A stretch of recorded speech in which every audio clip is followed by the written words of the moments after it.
오늘 우리에게 주신 하나님의 말씀은 창세기 32장 9절에서 12절 말씀입니다. 창세기 32장 9절에서 12절 말씀을 함께 봉독하겠습니다. 야곱이 또 이르되 내 조부 아브라함의 하나님 내 아버지 이삭의 하나님 여호와여 주께서 전에 내게 명하시기를 내 고향 내 족속에게로 돌아가라 내가 내게 은혜를 베풀리라 하셨나이다. 나는 주께서 주의 종에게 베푸신 모든 은총과 모든 진실하심을 조금도 감당할 수 없사오나 내가 내 지팡이만 가지고 이 요단을 건넜더니 이제는 두 때나 이루었나이다. 내가 주께 간구하오니 내 형의 손에서 에서의 손에서 나를 건져내시옵소서. 내가 그를 두려워함은 그가 와서 나와 내 처자들을 칠까 겁이 나기 때문이니이다.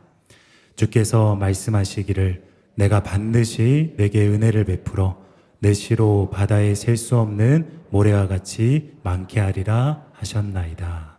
아멘. 오늘 본문 말씀을 가지고 야곱의 고백 속에 배어있는 겸손의 은혜, 이런 제목으로 하나님 말씀을 나누겠습니다. 여러분, 우리가 야곱의 전 인생을 조망해 보면 그가 바른 방향으로 계속 나아갔다는 것을 알 수 있습니다. 야곱이 어릴 때에는 자기중심적이었습니다. 그는 형의 장자권을 빼앗고 이삭의 축복을 가로챘습니다. 아마 속으로 나는 차자이지만 다른 차자들과는 같지 않다. 장자의 명분을 누릴 자격이 있다. 그렇게 생각했던 것 같습니다.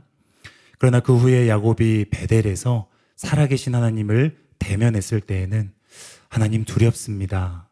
죄인인 제가 하나님을 대면하여 두렵습니다. 그의 고백이 이렇게 바뀌었습니다. 마지막으로 오늘 본문의 브니엘에서는 야곱이 이런 놀라운 고백을 합니다. 새 번역으로 10절을 다시 보겠습니다. 주님께서 주님의 종에게 베푸신 이 모든 은총과 온갖 진실을 이 종은 감히 받을 자격이 없습니다.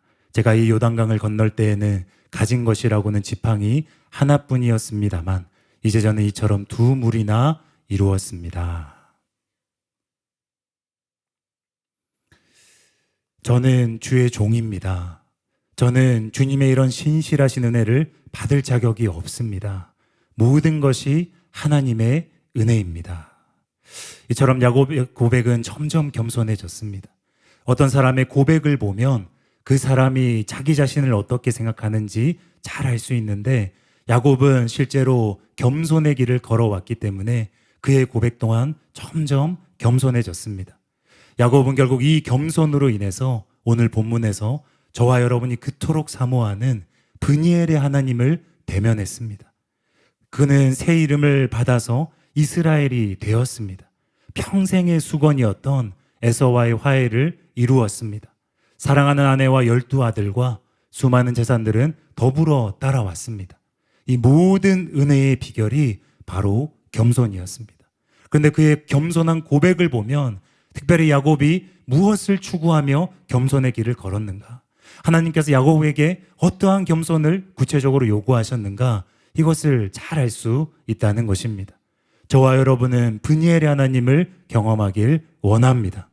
저와 여러분은 은혜를 받았지만 더 큰 은혜를 받기 위해서 겸손한 자에게만 그 큰 은혜가 부어지기 때문에, 어디까지 이르렀든지 겸손한 자에게만 더 큰 은혜가 부어지기 때문에 저와 여러분 오늘 야곱의 고백을 통해서 그에게 임하였던 그 겸손의 은혜를 받게 되는 그 은혜가 부어지시길 예수님의 이름으로 축원합니다. 첫 번째로 따라해 주시기 바랍니다. 저는 주의 종입니다. 야곱의 인생은 이전에는 내가였습니다. 그의 관심은 오직 내가 장자가 되고 내가 복을 받고 이것이었습니다. 그러나 원하던 장자의 축복은 받았지만 이에 분노한 자신을 죽이려는 그 형을 피해야 했어요. 그래서 가족도 다 버리고 홀홀단신으로 광야에 던져졌습니다. 여러분, 이때 야곱의 마음이 심히 가난했을 것입니다. 수렵 생활이 익숙하지 않았던, 집안의 생활이 익숙했던 그 야곱에게 광야라는 곳은 너무나 두렵고 떨리는 곳이었을 것입니다. 그런데 이때 야곱의 마음이 가난해지자 그때 비로소 하나님께서 야곱에게 임하십니다. 야곱은 베델에서 하나님을 대면하고 나자 그제야 이기심의 잠에서 자기 중심의 그 삶에서 깨어난 듯이 이렇게 고백합니다. 창세기 28장 16, 17절입니다. 야곱이 잠이 깨어 이르되 여호와께서 과연 여기 계시거늘 내가 알지 못하였도다. 이에 두려워하여 이르되 두렵도다 이곳이요 이것은 다름이 아닌 하나님의 집이요 이것은 하늘의 문이로다 하고. 그러므로 여러분, 심령의 가난함이 하나님을 만날 수 있는 비결이라는 것을 깨달으시기 바랍니다. 심령의 가난함이 여러분의 눈이 열려서 함께 하신 하나님을 비로소 발견할 수 있는 비결이라는 것을 깨달으시기 바랍니다. 여러분이 야곱처럼 삶의 위기를 만났다면 다른 것이 아니라 그 일을 여러분의 마음이 가난해지는 것으로 연결하시기 바랍니다. 그럴수록 더 가난하게, 처절하게 하나님을 찾으시기 바랍니다. 그러면 주님을 새로운 차원으로 만나게 될 것이고 여러분의 인생이 완전히 변화되게 될 줄로 믿습니다. 여러분, 베델의 하나님을 만난 뒤로 야곱은요, 하나님을 모시는 종이 되었습니다. 이것이 명백하게 나오진 않지만 그 시점이 이것을 알 수 있는 여러 힌트들이 창세기에 있습니다. 일단 본문에서 야곱은 본인을 이렇게 고백합니다. 다시 본문 10절을 보면요. 나는 주께서 주의 종에게 베푸신, 의뢰하는 말이 아닙니다. 하나님을 진짜 주인으로 모시고 종된 삶을 살았다는 거예요. 여러분, 이것이 야곱의 자기 인식이고 야곱의 첫 번째 고백입니다. 야곱이 왜 겸손해졌을까요? 야곱이 왜 그렇게 놀라운 브니엘의 하나님을 만났을까요? 그는 하나님의 종으로 살았기 때문입니다. 여러분, 겸손해지길 원하신다면 먼저 주의 종이 되시기 바랍니다. 종은 겸손합니다. 왜냐하면 주인을 의식하고 주인을 두려워하며 살아야 되는 존재이기 때문입니다. 좋은 의미로 그렇다는 것입니다. 창세기 28장 20, 21절을 보면요.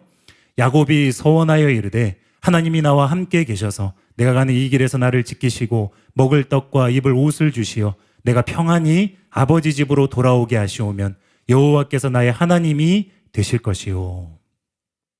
야곱이 지금 하나님께 함께 해달라고 요청하고 있는 것입니다. 그리고 다른 구절들을 보시면 알겠지만 하나님께서 실제 이 요청에 응답하셨어요. 그래서 야곱은 주인이신 하나님을 의식하면서 하루하루를 살기 시작했어요. 그 삶이 야곱을 겸손하게 만들었습니다. 여러분, 또 종은 어떤 사람입니까? 주인의 명령에 순종하는 사람이에요. 자기가 원하는 것을 하며 살지 않고 주인이 명한 것을 이루기 위해서 사는 사람입니다. 하나님 야곱에게 말씀하셨습니다. 내 자손을 땅의 티끌과 같이 많게 하리라. 그럼 여러분, 이 일을 이루기 위해서는 아내를 맞이해야 됩니다. 자녀들을 놓아야 됩니다. 그래서 야곱이 어떻게 했습니까? 라반 밑으로 가서 장장 20년을 버팁니다. 그러자 그의 삶에 두 가지 문이 열렸어요. 바로 은혜가 쏟아지는, 야곱의 꿈에서 사닥다리가 하늘 보좌에 연결되는 것이 보여주는 것처럼 은혜가 쏟아지는 하늘 문이 열렸어요. 근데 그 문만 열린 것이 아닙니다. 불의한 삼촌 라반 밑에서 연단의 문이 열려버린 거예요. 그래서 야곱은 이 은혜와 연단 가운데 겸손의 길을 걸어간 것입니다. 이것이 다음 말씀에 잘 나타납니다. 창세기 31장 38절에서 42절입니다.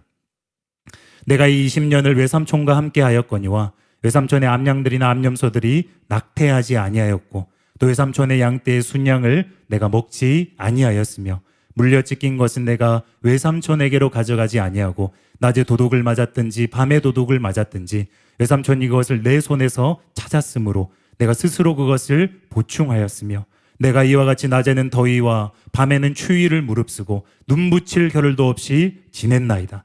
내가 외삼촌의 집에 있는 이 20년 동안 외삼촌의 두 딸을 위하여 14년, 외삼촌의 양떼를 위하여 6년을 외삼촌에게 봉사하였거니와 외삼촌께서 내 품삯을 10번이나 바꾸셨으며 우리 아버지 하나님 아브라함의 하나님 곧 이삭이 경외하는 이가 나와 함께 계시지 아니하셨더라면 외삼촌께서 이제 나를 빈손으로 돌려보내셨으리이다마는 하나님이 내 고난과 내 손의 수고를 보시고 어제 밤에 외삼촌을 책망하셨나이다.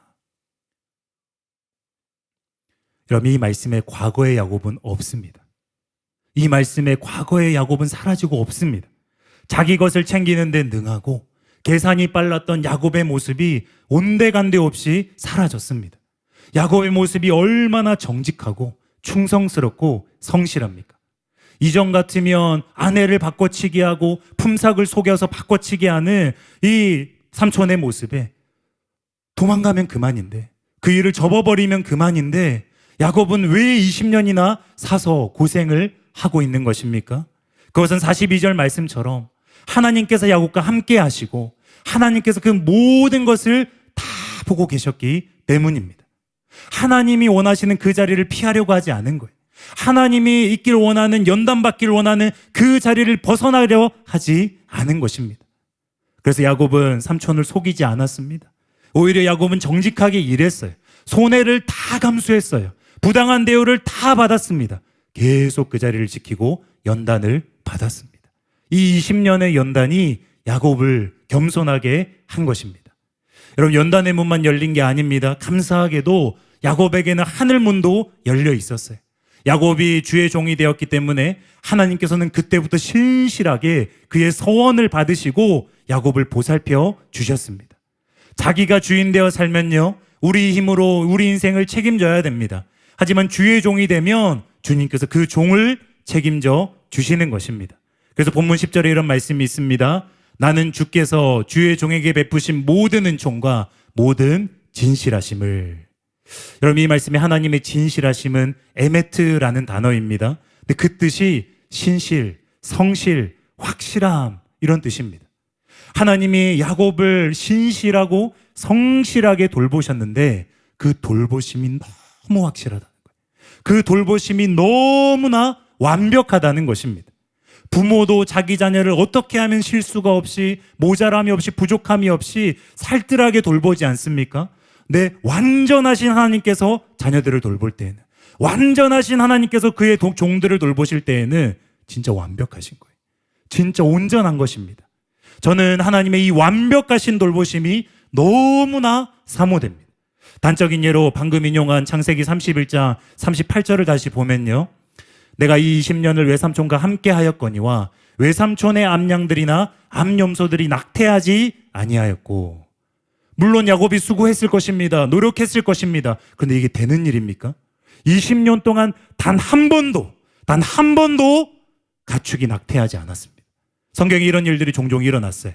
마치 광야길을 걷던 이스라엘 백성들이 하나님의 완벽하신 보호하신 가운데 어떤 질병에도 걸리지 않았고 심지어 그들의 의복도 낡지 않았던 것처럼 하나님께서 돌보시고자 작정하시면 이렇게 제대로 돌보십니다. 하나님께서 지키시고자 작정하시면 이렇게 완벽하게 지키시고 책임지십니다.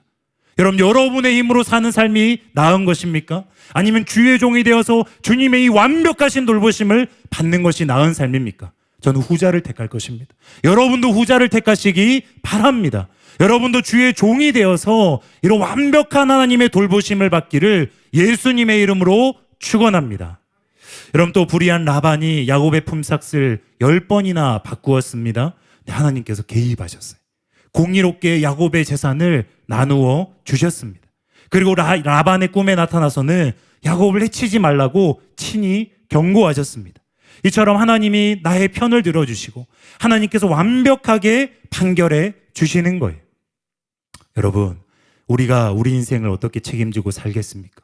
또 우리가 사는 이 세상을 보면 너무나 불의한 세상입니다. 악인들이 가득하고 불공평한 일들이 너무나 많고 거짓이 판치는 세상을 저와 여러분이 살고 있습니다. 근데 내가 주인 되어 살면 아무도 그 일을 책임져 주지 않습니다. 내 노력이 다하는 그곳에서, 내 힘이 끝나는 그곳에서 좌절하게 되어 있는 거예요. 그러나 내가 주님의 종이 되어 살면 어느 누구도 나를 막을 수 없습니다. 어느 누구도 여러분을 막을 수 없습니다. 어느 누구도 여러분의 머리 위에 열린 하늘문을 통하여서 쏟아지고 있는 하나님의 신실하신 그 돌보심을 막을 자가 없습니다. 그래서 여러분, 환난이 있더라 할지라도, 불의한 자들이 여러분에게 손해를 가한다 할지라도, 억울한 일을 당한다 할지라도 그것을 한참을 뛰어넘는, 그것을 넉넉히 뛰어넘는 하나님의 돌보심이 여러분의 삶 가운데 충만하게 임하게 되시길 예수님의 이름으로 축원합니다. 그래서 여러분 하나님을 경외하는 주의 종이 되어 살기로 결단하시기 바랍니다. 그럴 때 우리의 심령이 겸손해지고 하나님의 놀라우신 은혜가 끊어지지 않고 부어지게 될 줄로 믿습니다. 두 번째로 따라해 주시기 바랍니다. 저는 자격 없는 자입니다. 과거의 야곱은 유복한 환경에서 살면서 마음이 높았습니다. 창세기 25장 31절을 보면요.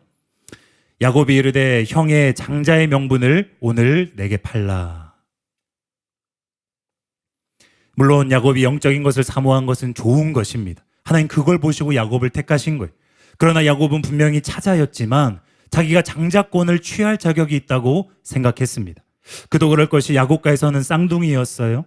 고대 근동에서는 장자가 차자보다 압도적으로 귀한데 조금 늦게 왔다는 이유 하나만으로 하늘과 땅 차이로 운명이 갈렸으니 얼마나 억울했겠습니까? 그래서 야곱은 배고픈 형에게 헐값으로 장자권을 취득하고 노쇠한 아버지를 속여서 축복을 받았습니다. 그런데 20년의 연단이 끝나자 야곱 속에서 내가 자격이 있다. 내가 자격을 얻을 것이다. 또 나는 자격이 있다. 이 마음이 완전히 사라졌어요. 그 마음이 낮아지고 낮아졌습니다. 본문 10절을 다시 보면요. 나는 주께서 주의 종에게 베푸신 모든 은총과 모든 진실하심을 조금도 감당할 수 없사오나. 장자가 되면 좋지. 축복받으면 너무 좋지. 그런 마음이 아닌 거예요. 은혜를 베푸셨는데 그 은혜가 너무나 크고 감사하고 그 은혜에 비하면 나의 모습들은 내가 생각해 보면 정말로 자격이 없는 너무나 낮아진 마음으로 그 은혜에 감사드리고 감격하고 있는 거예요. 자기 자신에 대한 인식이 완전히 바뀐 것입니다. 이제 야곱은 자신이 아무것도 아니고 은혜 받을 자격도 없는 자라고 생각하고 있어요. 그래서 전적으로 하나님의 은혜에 감사드리고 있는 거예요. 세 번역으로 보면 그 뜻을 더 분명히 알 수 있습니다. 다시 10절을 보면요. 주님께서 주님의 종에게 베푸신 이 모든 은총과 온갖 진실을 이 종은 감히 받을 자격이 없습니다. 야곱의 높았던 마음이 낮아지고 겸손해졌습니다. 분명히 자신도 라반 밑에서 밤을 새워가 눈붙일 겨를도 없이 엄청나게 수고했는데 자기에게 무슨 자격이 있어서 가족들과 수많은 재산들을 가지게 된 것이 아니라는 깊은 깨달음이 임했습니다. 여러분, 겸손은요, 마음을 낮추는 것입니다. 은혜를 받고 나면 마음을 낮춰야 되는 거예요. 그건 내가 해야 되는 것입니다. 회개하고 죄를 끊어내기로 결단하며 진지한 마음으로 나아가는 것도 내가 해야 되는 것이고, 은혜 받고 나서 마음 낮추고 그럴수록 겸비하면서 낮아진 마음으로 하나님 앞에서 사는 것도 내가 결단하고 내가 마음을 낮춰야 되는 거예요. 여러분, 겸손은 모든 일을 통해서 내가 자격 없는 자임을 깨닫고 하나님 앞에서 계속 마음을 낮추는 것입니다. 은혜를 받아도 자격이 있다고 생각하는 것이 아니라 그저 은혜를 베풀어 주신 하나님께 감사드리고 마음을 낮추는 것입니다. 야곱이 이처럼 그의 마음을 낮췄기 때문에 은혜가 끊어지지 않았습니다. 여러분, 하나님은 광야와 같은 인생길을 걸어가면서 결국 저와 여러분이 이 나그네 같은 이 세상을 살면서 우리가 스스로 마음을 낮추시길 원하십니다. 신명기 8장 2절입니다. 내 하나님 여호와께서 이 40년 동안에 내게 광야길을 걷게 하신 것을 기억하라.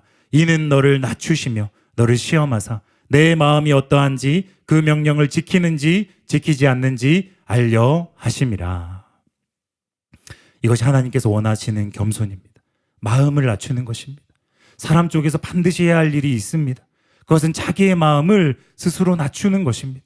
이처럼 스스로 겸비한 마음을 품는 것이 얼마나 중요한지, 심지어 그 악한 왕 아합도 하나님 앞에서 겸비했을 때에 그를 향한 심판이 연기되었습니다.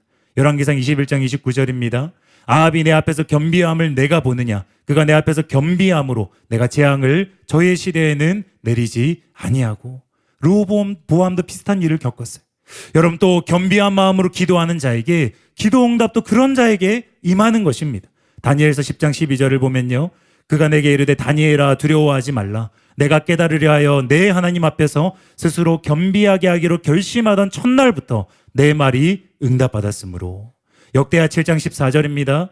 내 이름으로 일컫는 내 백성이 그들의 악한 길에서 떠나 스스로 낮추고 기도하여 내 얼굴을 찾으면 내가 하늘에서 듣고 그들의 죄를 사하고 그들의 땅을 고칠지라. 여러분처럼 스스로 겸비하기로 결심해야 됩니다. 스스로 마음을 낮춰야 됩니다. 특히 은혜를 받고 난 이후에 이 일을 해야 되는 거예요. 세계의 성자 성 프란시스가 가장 탁월했던 것 중에 하나가 바로 이 분야입니다. 사람들이 이해할 수 없을 정도로 당신은 성자가 아닙니까? 당신은 거룩한 하나님이 택하신 성자가 아닙니까? 근데 왜 그렇게 겸손합니까? 왜 그렇게 스스로를 아무것도 아닌 자라고 생각합니까? 그럼 그때마다 성 프란시스가 말하는 거예요. 만약에 내게 임한 이 놀라우신 하나님의 은혜가 다른 사람에게 임했더라면 지금 저의 모습과는 비교도 안 되게 그는 놀랍게 하나님의 사람으로 쓰임받게 될 것이라고. 저는 그 정도로 아무것도 아닌 자이고 부족한 자라고. 늘 마음을 낮추고 한탄을 한 거예요. 어느 누구와도 비교할 수 없는 은혜를 받았지만 은혜를 받을수록 더 자격 없는 자신을 깨닫고 마음을 낮추고 하나님 앞으로 나아간 거예요. 그런데 그것이 성 프란시스를 안전하게 했습니다. 마음이 부풀지 않도록 계속 더 큰 은혜가 부어지도록 도와주었습니다. 여러분, 저는 정말로 마음 낮추길 원하고 정말로 저도 겸손해지고 싶은데 그것이 잘 안 돼서 너무나 힘듭니다. 그런 분들이 계십니까? 그런 분들은 다음 말씀대로 순종해 보시기 바랍니다. 잠언 16장 19절입니다. 겸손한 자와 함께하여 마음을 낮추는 것이 교만한 자와 함께하여 탈취물을 나누는 것보다 나으니라. 이런 겸손한 자들은 표정부터 다릅니다. 걸음걸이부터 다릅니다. 눈빛부터 다릅니다. 하나님을 의식하고 주님께 의식을 집중하고 있고 하나님 앞에서 조심하며 사는 그 행동거지 자체가 하나하나가 다 다릅니다. 겸손한 자들은 말씀 듣는 자세가 다릅니다.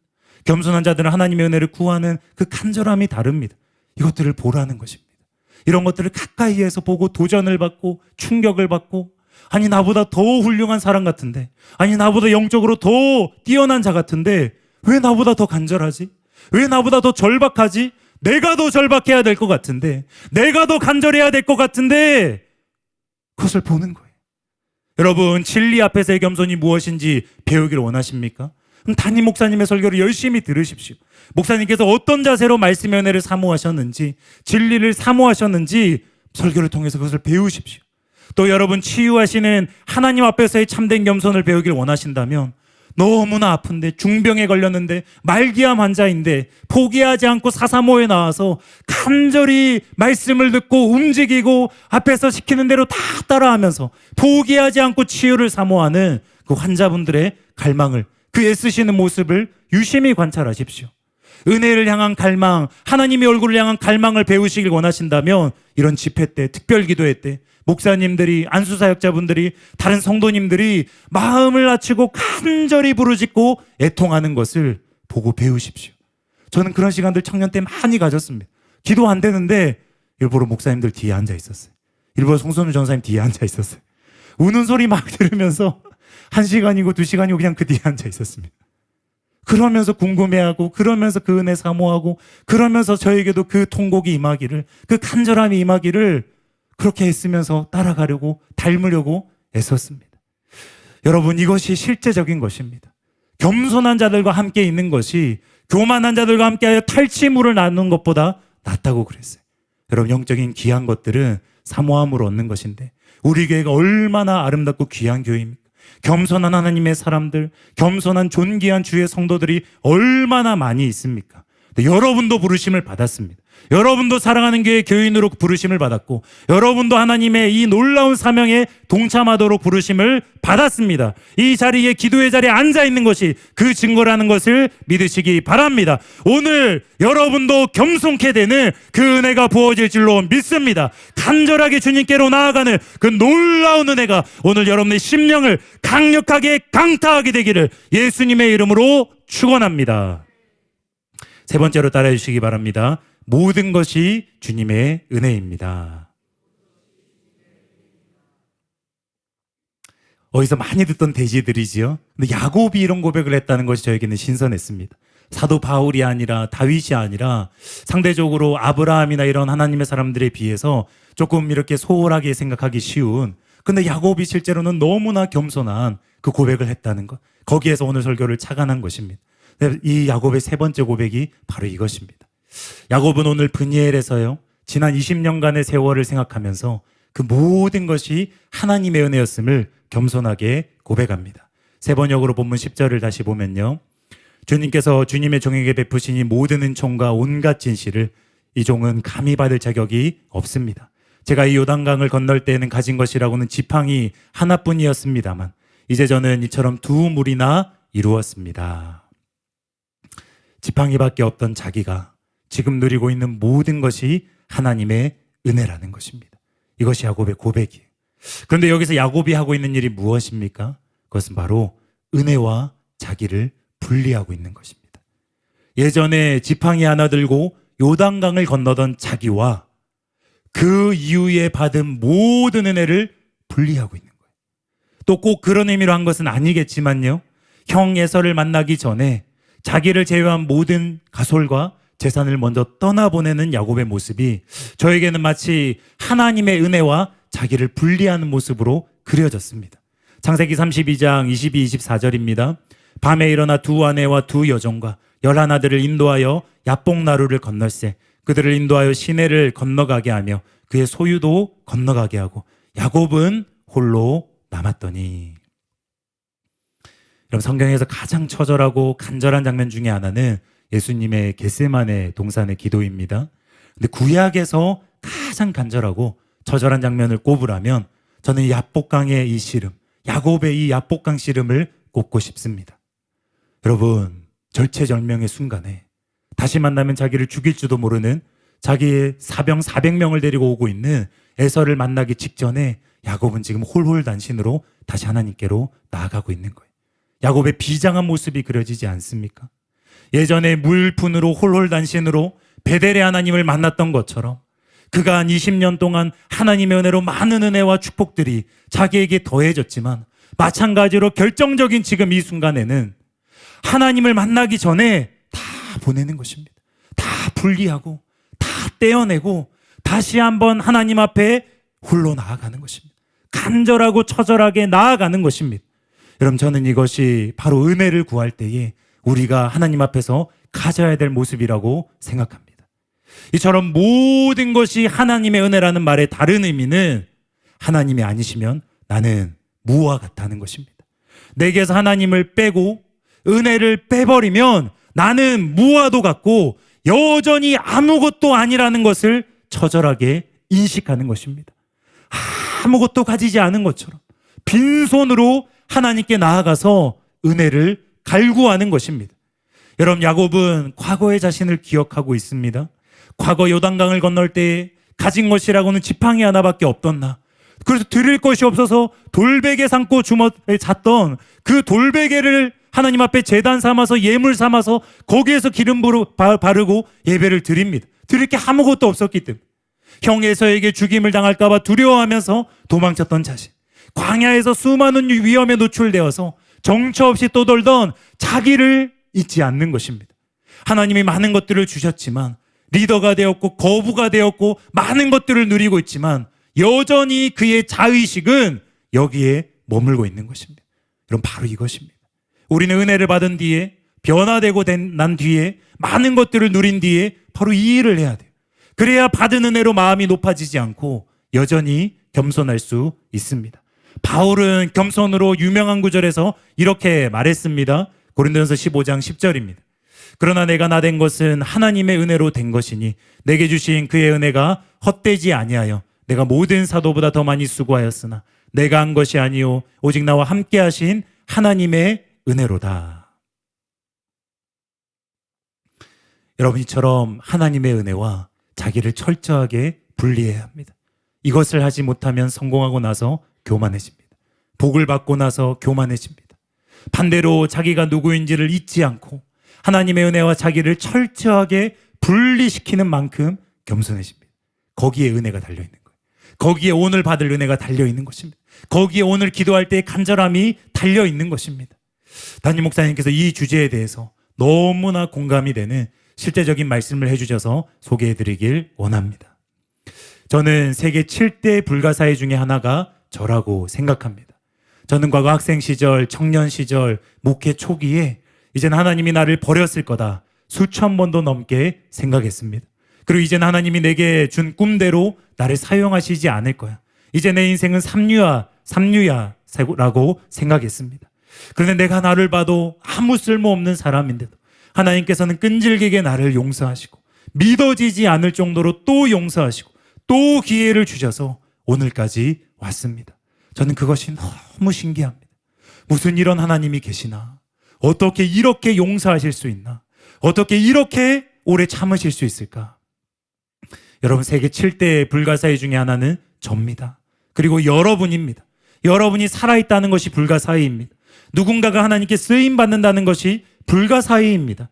천국에서 하나님께 쓰임받는 천사들은 한 번도 죄를 지은 적이 없고, 한 번도 생각으로 범죄한 적이 없고, 한 번도 불순종한 적이 없고, 그러면서 동시에 어리석지도 않고 지혜롭고, 약하지도 않고 강하고, 변덕도 안 부리고, 뭐 좀 이랬다고 교만해지지도 않고, 불꽃처럼 바람처럼 움직이면서 하나님의 명령을 따르며 일하고 있습니다.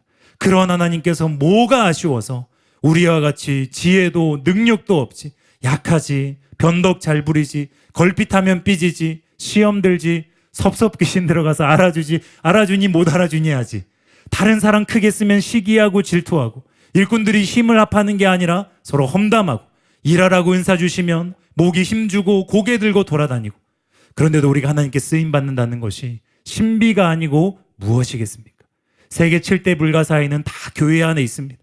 바로 저와 여러분들입니다. 그래서 저는 웬 말인지 웬 은혜인지 하나님이 하나님이라서 살았다, 하나님이 사랑 같았으면 무슨 소망이 있었겠는가, 이런 생각을 자주 합니다.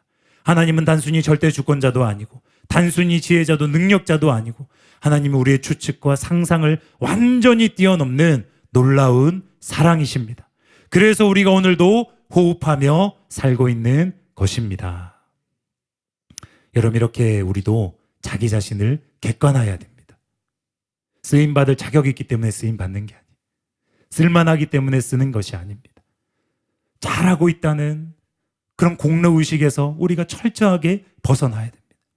하나님의 은혜를 지금 당장이라도 내게서 제외하면 내가 아무것도 아니라는 것을, 하나님께 쓰임받을 어떠한 자격도 없다는 것을 이렇게 철저하게 인식하고 살아야 된다는 거예요. 여러분, 저와 여러분은 스스로 어떻게 생각하고 있습니까? 혹시 하나님께서 주신 은혜가 자기 자신이라고 착각하고 있지는 않습니까? 또 자기의 노력과 수고를 과대평가하고 있지는 않습니까? 은혜와 자기를 분리해서 생각하지 않으면 반드시 그 사람의 마음이 높아집니다.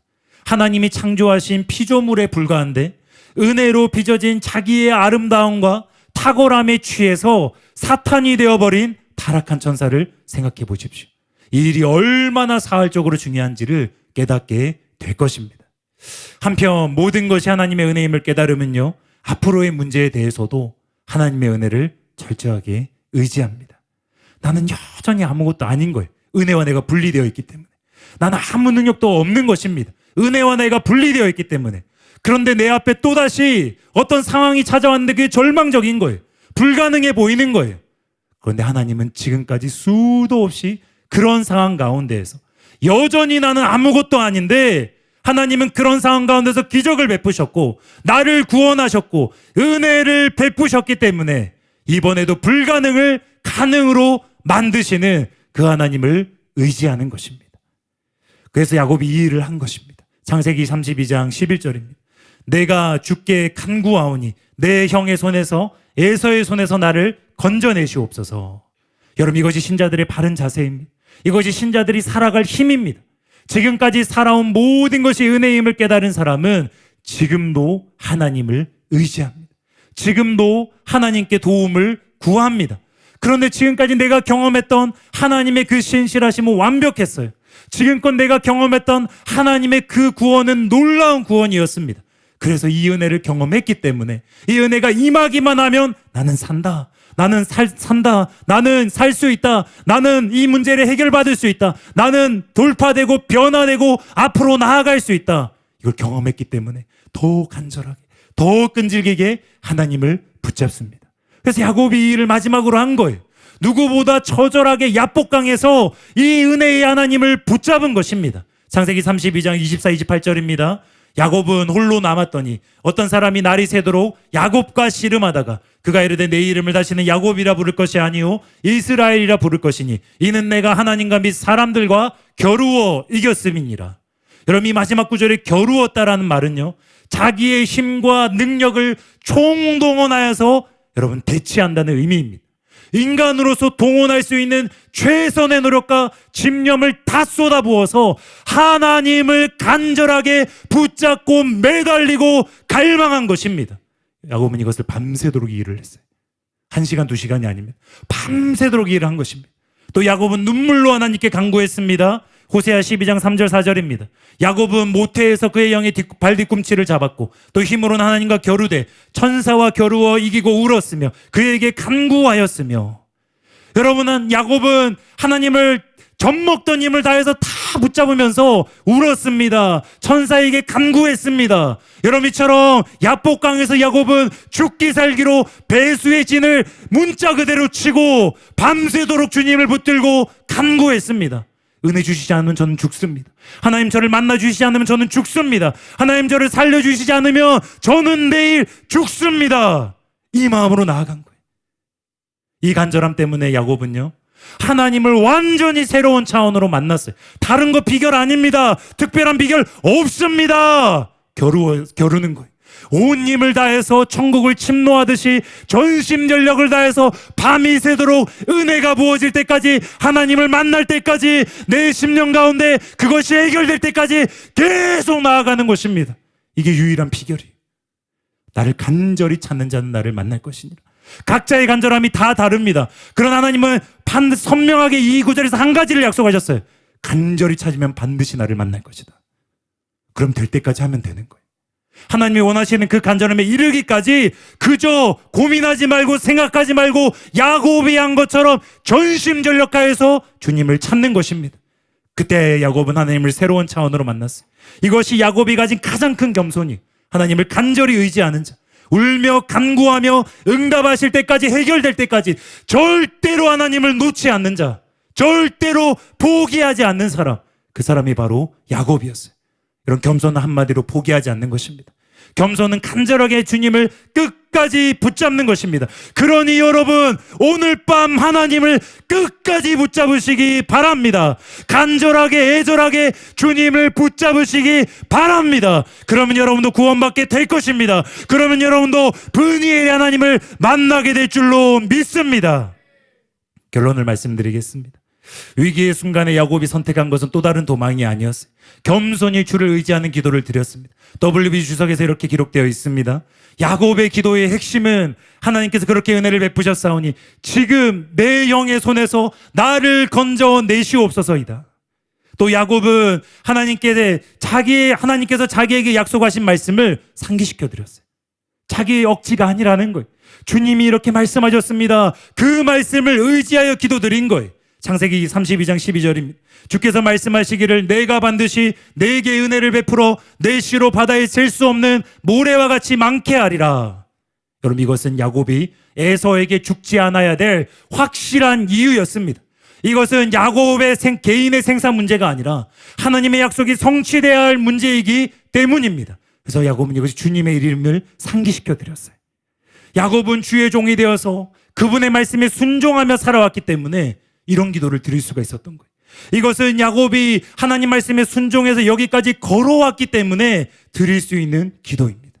하나님과 아무 상관없이 삶을 살다가, 자기가 자기 주인 되어 삶을 살다가 위기를 맞이했으니 다고다고하는 그런 차원의 기도 아닙니다. 하나님께 속한 종이 되어서 하나님께 연단을 다 받으면서 하나님 말씀하신 명령에 목숨 걸고 순종해서 형 에서를 만나기 위해 돌아왔는데, 그런데 이제 죽을 위기에 처한 거예요.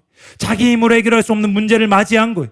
그래서 지금 이 시간 하나님께 자신이 주의 종임을, 신실하게 그 길을 걸어왔음을, 주의 명령에 순종하고 있음을, 그래서 이 위기를 겪고 있음을 상기시켜 드리는 것입니다. 이것은 전적으로 하나님의 일입니다. 하나님께서 반드시 책임지시고 해결해야 될 일이 된 것입니다. 그럼 우리가 한번 생각해 보기를 원합니다. 사랑하는 교회에 왜 주님께서 지금 브니엘의 하나님으로 임하시고 브니엘의 은혜를 베풀고 계십니까? 우리가 야곱과 같이 주의 종이 되어서 지금까지 걸어왔기 때문입니다. 저는 그렇게 믿습니다. 우리가 주님을 섬기며 지난 20년간을 서울에서 개척한 이후로 걸어왔습니다. 우리는 하나님 주신 종교개혁의 부르심을 이루기 위해서 사소한 어떠한 진리도 타협하지 않고 여기까지 걸어왔어요. 우리는 열방 선교의 사명을 이루기 위해서 집요하게 삼중사역을 추구했고 드디어 하나님의 은혜로 삼중사역이 강력하게 뻗어나가고 있습니다. 그 사이에 갖은 핍박과 방해가 있었지만 그 모든 것을 피하지 않았어요. 간절하게 하나님께 기도하면서 하나님을 의지하며 여기까지 왔습니다. 하나님 나라를 늘 생각하고 계산하지 않고 손해를 다 감수하며 걸어왔습니다. 그런 여러분 자신을 가지시라는 거예요. 그런 여러분 담대함을 가지시라는 거예요. 그렇기 때문에 저와 여러분이 하나님 앞에 올려드리는 기도는 다릅니다. 하나님이 반드시 들어주시고 응답하실 수밖에 없는 기도입니다. 여러분, 하나님은 저와 여러분의 모든 상황을 다 알고 계세요. 여러분이 그 어떠한 피해를, 손해를 다 감수하고 하나님 나라를 위해서 여기까지 나왔는지 다 알고 계십니다. 근데 여러분, 한 가지가 아직 남아있어요. 다만 중요한 것은 지금 내 마음이 야곱처럼 겸손하냐는 것입니다. 지금 우리 마음이 야곱처럼 간절하냐는 것입니다. 에서를 만나기 직전에 야곱이 선택한 것은 간구였어요. 인간적인 방법이 아니었어요. 하나님을 간절히 붙드는 것이었습니다. 밤새도록 울면서 온 힘을 다해서 천사가 자기를 축복해 줄 때까지, 하나님을 자신을 살려주겠다는 약속을 받아낼 때까지 씨름하고 또 씨름하고 또 씨름했습니다. 여러분에게 이런 간절함이 과연 지금 있느냐는 것입니다. 이번 특별기도회를 참여하면서 제 안에 큰 근심이 생겼어요. 큰 고민이 생겼습니다. 도대체 나는 왜 간절함을 잃어버린 것인가? 도대체 나는 왜 절박함을 잃어버린 것인가? 어린 시절에 중3 때 아버지께서 돌아가셨어요. 가난한 집에서 그렇게 자라났습니다. 아무도 알아주는 이 없었을 때 저는 간절히 하나님을 찾았어요.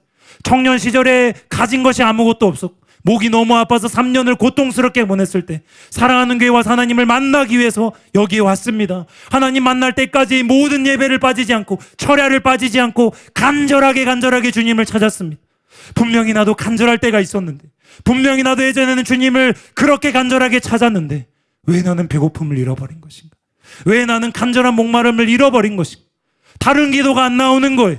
애통하는 마음으로 이번 주 내내 그것만 부르짖었습니다. 여전히 나는 모든 면에서 너무나 부족한데, 구원해야 될 영혼들이 너무나 많은데, 이 나라를 봐도 세계 열방을 봐도 탄식만 터져 나올 정도로 어둡고 악한데 왜 나는 진짜가 되지 못하고도 간절하지 않은가? 왜 처절하게 은혜를 구하지 않는가? 탄식밖에 터져 나오지 않았습니다. 그리고 주님 앞에 회개했어요. 주님, 제가 받은 것이 많아서 간절함을 잃어버렸습니다. 주님, 제가 가진 것이 많아서 절박함을 잃어버렸습니다. 주님께서 지금 나를 떠나시면 저는 아무것도 아니라는 것을, 무화도 같다는 것을 오늘 다시 한번 처절하게 깨닫게 하여 주시옵소서. 주님의 은혜를 거두시면 나는 지금 당장이라도 사그러질 풀잎과도 같고 안개와도 같은 존재라는 것을 깨닫게 하여 주시옵소서. 지금껏 모든 것이 주님의 은혜였지만 지금까지 받은 은혜가 아무것도 없는 것처럼 빈손으로 홀홀단신으로 천사의 발을 붙들고 밤새도록 매달렸던 그 야곱의 절박함을, 그 야곱의 간절함을 이 시간 우리에게 부어 주시옵소서. 우리가 이 시간 이런 마음을 가지고 주님 앞에 간절하게 기도하며 나아가겠습니다.